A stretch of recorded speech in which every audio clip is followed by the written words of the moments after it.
दोस्तों, ये कहानी किसी एक आदमी की नहीं है। ये कहानी है पैसा, ताकत और सिस्टम की। 1998 में अमेरिका के कैरिबियन इलाके में एक आइलैंड खरीदा गया। वो आइलैंड बाहर से एकदम स्वर्ग जैसा दिखता था।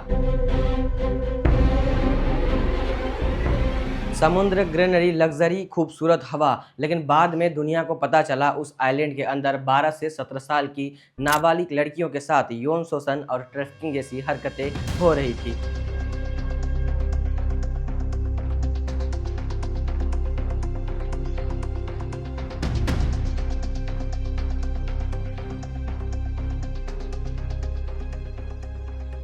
इस बात पर आज कोई विवाद नहीं है। कोर्ट और इन्वेस्टिगेशन एजेंसियों ने इस बात को प्रूव कर दिया कि उस आइलैंड का मालिक एक क्रिमिनल जेफरी एप्स्टेन था। एक जरूरी बात जो लोग नहीं जानते, जेफरी एप्स्टेन अपने लाइफ के शुरुआती दौर में शॉर्ट टाइम के लिए एक मैथ टीचर भी थे, लेकिन उनके पास प्रॉपर टीचिंग डिग्री भी नहीं थी और उन्होंने कॉलेज भी कंप्लीट नहीं किया था। फिर भी अमेरिका के एलाइट प्राइवेट स्कूल में वो एक मैथ टीचर भी थे। बिना टीचिंग डिग्री के उसे टीचर की नौकरी मिल गई क्योंकि उसका कॉन्टेक्स्ट अमीर और बड़े पावरफुल फैमिली से थे। लेकिन कुछ साल बाद उसको स्कूल से निकाल दिया गया और फिर शुरू हुआ उसकी ज़िंदगी का एक नया रास्ता। अब सवाल ये नहीं कि एप्स्टेन क्रिमिनल था या नहीं, ये बात तो प्रूव हो चुकी थी। लेकिन सवाल ये है, ये इतना बड़ा क्रिमिनल इतने दिनों तक छुपा कैसे रहा। इन्वेस्टिगेशन एजेंसियों से पता चला है कि एप्स्टेन अकेले नहीं था। उसने एक बड़ा नेटवर्क बनाया था जहां गरीब और लाचार लड़कियों को अपने जाल में बहला फुसलाकर पैसों का लालच देकर फंसाता था।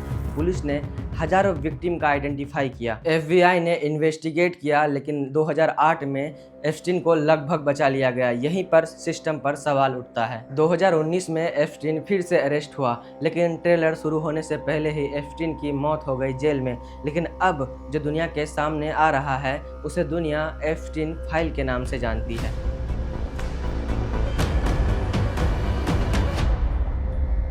यहाँ एक बहुत ज़रूरी बात समझना ज़रूरी है। एप्स्टेन फाइल कोई कोर्ट का फैसला नहीं है, ये एक ईमेल नोट और लॉ डॉक्यूमेंट है। इस फाइल में बड़े बड़े लोगों के नाम आए हैं, पॉलिटिक्स, बिजनेसमैन, सोसाइटी के अलग अलग फील्ड से।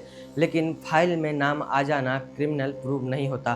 क्रिमिनल और प्रूव दो अलग अलग चीज़ें होती है। अब बात आती है भारत की। एप्स्टेन फाइल और ईमेल्स में भारत के प्राइम मिनिस्टर नरेंद्र मोदी का भी नाम आया है, लेकिन भारत सरकार ने ऑफिशियली कहा कि नरेंद्र मोदी 2017 इजराइल विजिट में ये पब्लिकली और ऑफिशियली किया था। ये भारत सरकार का एक स्टैंड है, लेकिन यहाँ पर एक लॉजिकल सवाल उठता है। मान लीजिए, सिर्फ मान लीजिए, अगर इन क्लाइम्स में भारत सरकार का नाम आ गया तो ये भारत जैसे देश के लिए बहुत शर्मनाक बात होगी। एक प्राइम मिनिस्टर जो पूरे देश का सम्मान होता है, एक प्राइम मिनिस्टर जो पूरे देश को प्रतिनिधित्व करता है, अगर किसी ऐसे क्रिमिनल के साथ कोई भी रिश्ता हो या जुड़ाव हो तो ये एक पर्सनल मैटर नहीं बल्कि पूरे देश का रेपुटेशन का सवाल होता है और इसमें गवर्नमेंट को भी जवाब देना चाहिए और पब्लिक को भी सवाल पूछना चाहिए। जो सच्चाई है वो ये है, एप्स्टेन एक प्रूवेबल क्रिमिनल था। एप्स्टेन का नेटवर्क रियल था और उस फाइल में अब किसका नाम आता है नहीं आता है, ये अब भी सवाल उठाती है। किसी का नाम आना क्रिमिनल प्रूव होना नहीं और सत्ता में बैठे लोग सवालों से बड़ा नहीं। जब तक पूरा सबूत सामने ना आ जाए तब तक ना कोई भरोसे के लायक है, ना किसी के ऊपर आंख बंद कर भरोसा करना चाहिए। इस वीडियो को शेयर कीजिए और सभी तक पहुंचाइए। और आप लोग क्या सोचते हैं इस मामले में, ये भी कमेंट बॉक्स में ज़रूर बताइएगा। धन्यवाद।